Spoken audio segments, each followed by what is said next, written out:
Hello दोस्तों, आज की इस वीडियो में हम बात करने वाले हैं कि पिकअप पुरानी वाली लेना चाहिए या न्यू वाली लेना चाहिए। काफ़ी सारे कमेंट भी आते हैं कि भाई पुरानी वाली पिकअप लूं या न्यू वाली पिकअप लूं, यानी न्यू में कोई प्रॉब्लम तो नहीं है। तो आज की इस वीडियो में आपके सारे सवालों के जवाब मिल जाएंगे, तो वीडियो को पूरा जरूर देखना और एंड तक आप खुद भी डिसाइड कर सकते हैं कि आपके लिए कौन सी बेटर रहेगी, पुरानी वाली या न्यू वाली। तो सबसे पहले हम बात कर लेते हैं न्यू वाली।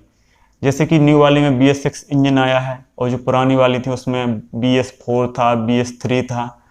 तो अभी जो BS6 आया है तो इसमें काफ़ी सारी जैसे कि सुधरवाने में दिक्कत आती है, क्योंकि जैसे कि इंजन तो ख़राब नहीं है। जैसे जब भी कोई कंपनी का इंजन अपग्रेड करती है तो उसकी परफॉर्मेंस के लिए, उसकी लाइफ के लिए और अच्छा रिफाइंड इंजन बनाती है कि जो अच्छा चले। तो ऐसे ही जैसे कि पिकअप का इंजन आया है तो इसमें क्या है कि जैसे जो पहले मिस्त्री थे मार्केट में, तो वो क्या थे कि जैसे जो कोई मिस्त्री है ऐसा है कि पढ़ा लिखा भी नहीं है, उसको नॉलेज है, तो फिर भी वो गाड़ी सुधार देता है। लेकिन जो अभी की जो गाड़ी आ रही है BS6, जैसे कि अभी जो पिकअप है तो इसमें काफ़ी सारे एक्स्ट्रा चीज़ें उसमें ऐड की गई हैं। यानी कि अगर आप बॉनेट खोलोगे उसका तो उसमें आपको हाथ डालने तक की जगह नहीं है कि कहीं से आप हाथ डाल सकते। काफ़ी सारी वायरिंग वगैरह और काफ़ी सारी कुछ उसमें ऐड किए गए हैं। तो जो मिस्त्री हैं तो उनको मिस्त्री चाहिए जो पढ़ा लिखा हो, जिसको अच्छा नॉलेज हो, वही उसको सुधार सकता है।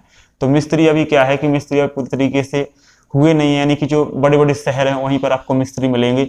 और जब भी ये न्यू वाली गाड़ी सुधरती है तब पहले कंप्यूटर लगता है, लैपटॉप वगैरह लगाते हैं, उससे चेक करते हैं, उसी के बाद उसका फॉल्ट पकड़कर उसको ठीक किया जाता है। अब ऐसा नहीं है कि आपकी कमानी टूट गई है या आपकी वायरिंग टूट गई है तो उसके लिए लैपटॉप वगैरह लगाएंगे नहीं। जैसे जो इंजन वगैरह में है, जैसे वायरिंग का हो गया, कोई लाइट नहीं आ रही, फ्यूल नहीं आ रहा, तो मतलब इन चीज़ों को वो चेक करते हैं। कोई एक्स्ट्रा आवाज़ आ रही है तो इन चीज़ों में हमेशा उसमें लैपटॉप लगेगा और लगता भी है। अभी जो पिछली भी थी जैसे इलेक्ट्रॉनिक गाड़ी, तो उसमें भी लैपटॉप वगैरह लगता है, जैसे कि 19 मॉडल हो गया, 18 मॉडल हो गया, तो उनमें भी लगता है। लेकिन उनमें इतनी कुछ नहीं था जो अब BS6 में आ गया है। तो BS6 गाड़ी खराब नहीं है, सिर्फ इतना है कि उसमें आप लापरवाही नहीं कर सकते। जैसे जब भी आपकी गाड़ी खराब होती है तो उसको उतनी टाइम उसमें वो सामान डलना चाहिए। अगर आप रुक जाते हैं कि बाद में डलवाएंगे, पहली बात तो चलेगी नहीं, उससे काफ़ी प्रॉब्लम आएगी आपको। और अगर आप बाद में सुधरवाएंगे तो आपको काफ़ी ज़्यादा उससे प्रॉब्लम हो सकती है। तो इनमें क्या है कि जब भी जो कोई सामान खराब हुआ उसी टाइम पर उसको सुधरवाना पड़ेगा। तो BS6 इंजन खराब नहीं है, बस सिर्फ इतना है कि अभी मिस्त्री पूरी तरीके से नहीं हुए हैं। जो बड़े शहर हैं उन्हीं में है। धीरे धीरे अब बढ़ते जाएंगे तो गाड़ी अच्छी चलने लगेगी। और इंजन खराब नहीं है, सिर्फ इतना है कि BS6 है तो अभी मार्केट में मिस्त्री नहीं है, तो इस वजह से मिस्त्री भी, जो मिस्त्री यानी मार्केट में है, तो वो लोग बोलते हैं कि ये इंजन खराब है, ये गाड़ी अच्छी नहीं आ रही है। क्या है कि उनको सुधारना नहीं आता, तो वो तो ऐसा बोलेंगे ही। और अधिकतर आपने सुना होगा वो ये भी बोलते हैं कि सादा इंजन रखवा लो इसमें। जैसे कि यहाँ पर भी कई सारी गाड़ियाँ हैं BS6 में, तो आगे जैसे कि खराब हुई है थोड़ी बहुत तो वो बोलते हैं सादा इंजन रखवा लो, ये अच्छी नहीं है, ऐसा है वैसा है, तो सादा इंजन का ज़्यादा सलाह देते हैं। लेकिन ऐसा नहीं है, अभी मिस्त्री नहीं है। अगर जब भी आपकी गाड़ी खराब होती है, अगर मान लीजिए BS6 आपने ली है, तो आप सीधे कंपनी में जाएँ, वहीं पर आप अपनी समस्या बताएं कि ये खराब हो गया है। अगर मान लीजिए कोई टेक्निकल उसमें इशू आता है तो। अब बात कर लेते हैं इसकी प्राइस की। मान लीजिए कि आपकी पिकअप पड़ेगी 9 लाख रुपए की और आप उसमें बॉडी बनवाएंगे और उसमें पट्टे वगैरह भी डलवाएंगे। तो मान लीजिए अगर आप लग्जरी बॉडी बनवाते हैं तो आपको 1.5 लाख तक की लग्जरी बॉडी बनती है। तो अगर आप मिनिमम मतलब कम से कम की बनवाते हैं तो मान लीजिए कि ना ज़्यादा ना कम, तो 1 लाख में आपकी बॉडी बन जाएगी। उसी में आपके पट्टे भी बढ़ जाएंगे। पट्टे इसलिए बढ़ाए जाते हैं ताकि आप उसमें एक्स्ट्रा वजन लोड कर सकें। मान लीजिए कि आपने 13 क्विंटल गाड़ी ली है, 17 क्विंटल वाली गाड़ी ली है, तो इतने में तो आपका भाड़ा तक नहीं निकलेगा उसमें, मतलब कि डीजल तक नहीं निकलेगा, क्योंकि 13 क्विंटल के लिए टैक्सी वगैरह है, छोटा हाथी है, काफ़ी सारी गाड़ियाँ आती हैं तो उनमें लोड कर देते हैं। तो इनमें एक्स्ट्रा ही लोड करना पड़ता है तभी आप भाड़ा निकाल सकते हैं। तो उसमें एक्स्ट्रा पट्टे भी बढ़ते हैं, आगे बढ़ते पीछे बढ़ते, तो उनका भी काफ़ी ज़्यादा चार्ज हो जाता है। आपकी बॉडी भी बनेगी। तो मान लीजिए आपका 1 लाख ये लग गया। अगर आप गाड़ी लेने जाएंगे 9 लाख की गाड़ी है तो आप कम से मिनिमम आप डाउन पेमेंट 1.5 लाख तक की जमा करेंगे तो आपके होगा 2.5 लाख रुपए। तो मान लीजिए आपको न्यू गाड़ी लेने में 2.5 लाख रुपए देने पड़ेंगे, यानी नगद देने पड़ेंगे। इतने में आपकी गाड़ी आएगी। 7.5 आपके फाइनेंस होंगे।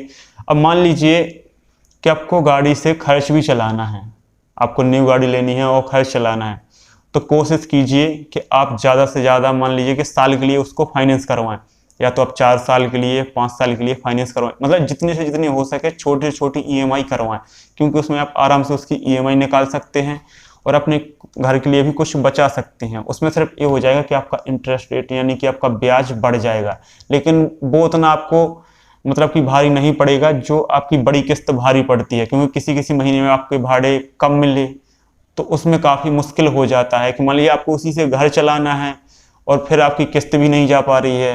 कोई गाड़ी में जैसे मान लीजिए दिक्कत आ गई तो उसको भी आपने ठीक करवाया और किस्त नहीं जा पा रही, तो फिर क्या करेंगे। तो जितना हो सके अगर आपको गाड़ी से मान लीजिए खर्च चलाना है तो आप छोटी छोटी किस्त करवाएं, आपका ब्याज लगेगा वो उतना दिक्कत नहीं करेगा। अगर आपके पास कभी इकट्ठा पैसा आता है तो आप बाद में भी उसको पे कर सकते हैं, यानी बाद में मतलब कि बीच में भी कभी भी चुका सकते हैं और इकट्ठा भी दे सकते हैं। ऐसा नहीं है मान लीजिए आपके पास 1 लाख रुपए आया तो इकट्ठा आप 1 लाख भी जमा कर सकते हैं, या पूरा आ गया बाद में आपका मान लीजिए कि 4-5 साल से पहले, तो वो आप पूरा भी जमा कर सकते हैं, उसमें आपका ब्याज भी कम हो जाता है। तो ऐसा भी हो जाता है। तो मान लीजिए कि आपको खर्च चलाना है तो आपको EMI छोटी करवानी पड़ेगी। अगर आपको खर्च नहीं चलाना है, आपके पास पहले से ऑलरेडी पैसा है, आपको मान लीजिए कि जल्दी से जल्दी चुकाना है, तो आप कोशिश करें कम से कम मतलब कि कम से कम साल के लिए फाइनेंस करवाएं और ज़्यादा से ज़्यादा बड़ी किस्त करवाएं। अब बात कर लेते हैं पुरानी गाड़ी के लिए। अब मान लीजिए अगर आप नई गाड़ी लेते हैं तो आपको 2.5 लाख रुपए लगना ही है शुरू में। पुरानी गाड़ी आएगी आपकी 4 लाख, 4.5, मानिए 5 के अंदर अंदर आपकी अच्छी से अच्छी कंडीशन में गाड़ी आ जाएगी। अब पुरानी गाड़ी कितनी पुरानी तक आपको लेनी चाहिए? मान लीजिए गाड़ी जैसे ज़्यादा चली हुई है, जैसे कि 2 लाख 3 लाख या ज़्यादा पुरानी है, तो ऐसी गाड़ी आपको नहीं लेनी है। आपको लेनी है कितनी? 3 गाड़ी हैं, जैसे कि एक होगी आपकी सादा गाड़ी, फिर सादा के ऊपर भी आती है एक इलेक्ट्रॉनिक जो 19 मॉडल है, 18 मॉडल है, 17 मॉडल भी है, 17 के बाद ही शायद आपको सादा मिल जाएंगी। तो सबसे पहले अगर आपको सादा मिलती है अच्छी कंडीशन में, वो आपको चली लेना है 1 लाख के अंदर। 1 लाख के अगर आसपास चली हुई है, थोड़ा ऊपर भी चली हुई है तो भी आप ले सकते हैं, लेकिन आपको अगर 1 लाख के अंदर चली मिलती है तो बहुत अच्छी बात है। तो सबसे पहले आपको उसकी चेसिस वगैरह देखनी है, और 1 लाख के अंदर चली मिलती है तो बहुत अच्छी गाड़ी है। 1 लाख तक गाड़ी का कुछ नहीं बिगड़ता है, तो आपको 1 लाख तक चली के अंदर आपको गाड़ी लेनी है। अगर आपको सादा वाली मिलती है तो वो ले सकते हैं। सादा वाली में क्या है कि कहीं पर भी आप उसको रिपेयर करवा सकते हैं, कोई भी मिस्त्री उसको रिपेयर कर देगा, और उसके जो पार्ट आते हैं वो भी काफ़ी सस्ते आते हैं, जैसे बैरिंग वगैरह हो गई, और भी कई सारे पार्ट आपको काफ़ी सस्ते मिल जाते हैं उसके, और उसमें चलाने में भी कोई दिक्कत नहीं है। तो आपको 13 मॉडल, 14 मॉडल, 15 मॉडल, 16 मॉडल मिलती है, इनमें सादा इंजन तक मिल जाता है, तो काफ़ी अच्छी बात है अगर अच्छी कंडीशन में आपको मिल जाती है। उसके ऊपर आती है इलेक्ट्रॉनिक, जैसे कि 17, 18, 19 मॉडल हैं जी, तो ये भी गाड़ी काफ़ी अच्छी है। जैसे हम लोगों के पास भी इलेक्ट्रॉनिक, ये 17 है, एक 18 है, एक 19 है, तो काफ़ी अच्छी गाड़ी है ये, कोई भी प्रॉब्लम नहीं है।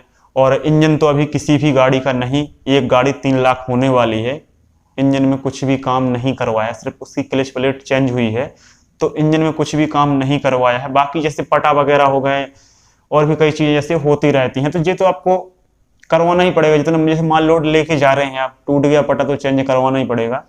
तो बाकी आप सर्विस टाइम पर करवाइए, कुछ भी प्रॉब्लम नहीं आते। तो अगर आपको 17 मॉडल, 18, 19 मॉडल मिलती है, 20 मॉडल मिलती है, 20 में भी आपको BS4 मिल जाएगी, तो अच्छी बात है, आप 1 लाख के अंदर ले सकते हैं। और 1 लाख के ऊपर अगर मिलती है, जैसे कि 1.5 लाख तक की मिलती है, और उससे पूछ भी लेना है इसमें आपने क्या क्या काम करवाया, क्योंकि 1.5 लाख के मतलब 1 लाख के ऊपर ये 20-30 के ऊपर बैरिंग उसकी ख़राब होने लगती हैं, यानी पहियों की बैरिंग भी उसकी चेंज होने लगती हैं, टूटने लगती हैं। बैरिंग हो गया, क्लच प्लेट भी हो गई, तो 1 लाख के ऊपर होने लगती हैं, यानी 20-30, 1,20,000, 30,000 की समथिंग होने लगती है। जैसे कि अभी हमारी एक गाड़ी की हुई थी तो वो 1.5 लाख से स्टार्ट हुई थी, तो किसी किसी की जैसे मान लो 10-12 हज़ार या 20,000 और पहले हो सकती है।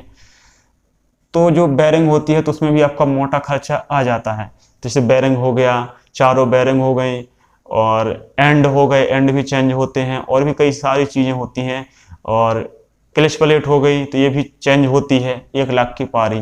तो इसलिए मैंने बोला कि अगर आपको 1 लाख के अंदर मिलती है तो काफ़ी अच्छी बात है। तो मान लीजिए आपकी न्यू गाड़ी में 2.5 लाख रुपए लग रहे थे, तो इसमें अगर मान लीजिए आप 2.5 लाख ही जमा कर देते हैं तो आपका मान दो समथिंग 1.5-2 समथिंग आपका बच जाएगा, तो वो आपका फाइनेंस हो जाएगा। तो आप आराम से 1 साल में तक चुका सकते हैं उसको, और उससे आप पैसा भी कमा सकते हैं। लेकिन आपको ये देखना है कि अच्छी कंडीशन में मिले, आपको अच्छे से चेक करना है, और आपको अच्छी कंडीशन में मिल जाएगा। आप कार मार्केट में भी देख सकते हैं, जैसे यूपी वगैरह में काफ़ी बोलेरो के पिकअप के, मतलब काफ़ी बोलेरो के पिकअप के हो गए और टाटा की पिकअप के हो गए, काफ़ी सारी जैसे छोटी गाड़ियों के भी हो गए, काफ़ी मार्केट लगते हैं। तो आप मार्केट में भी चेक कर सकते हैं, अच्छे प्राइस में आपको मिल जाएंगी। या फिर बैंक से खिंची हुई गाड़ी भी आप देख सकते हैं, उनमें भी आपको अच्छी कंडीशन में गाड़ी मिल जाती है। तो आपको कोशिश करना है कि 1 लाख के अंदर ही चली मिले, वो आपके लिए काफ़ी बेटर रहेगी। तो मैंने ये बताया कि जैसे मान लीजिए आप नई गाड़ी लेते हैं, आप उसमें रहते हैं देहात में, जिससे आपकी सिटी दूर है, तो ऐसे में आपको न्यू गाड़ी काफ़ी ज़्यादा परेशान करेगी। मान लीजिएगा कुछ भी ख़राब होता है तो आपको बार बार सिटी जाना पड़ेगा, और कई चीज़ें ऐसी होती हैं कि वो जहाँ पर गाड़ी ख़राब हुई है तो वहीं पर ही सुधरेगी। तो अगर आपको पुरानी गाड़ी अच्छी मिलती है तो आप विलेज एरिया में ले सकते हैं, या आपके पास सिटी अगर पास में लगी हुई है तो आप न्यू ही ले सकते हैं। कुछ में कुछ भी मतलब कुछ भी खराबी नहीं है, बस सिर्फ मिस्त्रियों का है। तो अगर कुछ खराबी आती है तो आप सीधे उसमें यानी कंपनी में जा सकते हैं। तो मैंने बताया है, अगर आपको पैसा कमाना, उससे खर्च चलाना है, तो नई गाड़ी ले रहे हैं तो उसकी किस्त छोटी छोटी करवाएं। अगर आप पुरानी लेना चाहते हैं तो पुरानी भी आपके लिए काफ़ी अच्छा ऑप्शन रहेगा। आप 2-2.5 लाख रुपये आप जमा करके अब उसको फाइनेंस करवा सकते हैं, आराम से फाइनेंस हो जाती हैं। अगर आप कार मार्केट में जाएंगे तो वो सब कुछ कर देंगे। बाकी अगर आप किसी से लेते हैं तो उसमें थोड़ा दिक्कत आएगी। तो जैसे कोई जान पहचान का है तो जैसे पहले नाम करेगा, उसके बाद फिर रिफाइनेंस होगी। और कुछ लोग क्या है कि जैसे जानते पहचानते नहीं है तो वो मतलब कि नाम नहीं करवाते हैं। अब उस जब नाम नहीं करवाते हैं तो उनको पैसा पूरा चाहिए, जब वो नाम करेंगे तभी रिफाइनेंस होगी, तो उसमें ऐसा इकट्ठा पैसा देना पड़ता है। तो अगर आपको फाइनेंस करवानी है पुरानी गाड़ी तो ज़्यादा कोशिश करें कि जैसे कि या तो कोई रिलेशन में हो जो नाम कर सके पहले, फिर उसके बाद रिफाइनेंस करवा लें आप। या फिर कार मार्केट से भी देख सकते हैं, वहाँ पर भी आपको रिफाइनेंस भी कर देते हैं, वहाँ पर कुछ भी प्रॉब्लम नहीं आती है। तो दोनों ही ऑप्शन अच्छे हैं। अगर आप बड़े मार्केट में रहते हैं, यानी कि बड़ी सिटी में रहते हैं, तो आप न्यू गाड़ी ले सकते हैं, वहाँ पर आपको कुछ प्रॉब्लम नहीं आएगी। काफ़ी अच्छा इंजन है, बढ़िया गाड़ी है। अगर आपको पुरानी मिलती है अच्छी कंडीशन में तो वो भी आपको बेहतर रहेगी, आपके लिए अच्छा ऑप्शन। तो दोस्तों वीडियो कैसा लगा कमेंट बॉक्स में ज़रूर बताएं, और अगर आपका कुछ भी सवाल है, कुछ भी क्वेश्चन है तो पूछ सकते हैं, उसका आंसर हम जरूर देंगे, उस पर भी वीडियो जरूर बनाएंगे।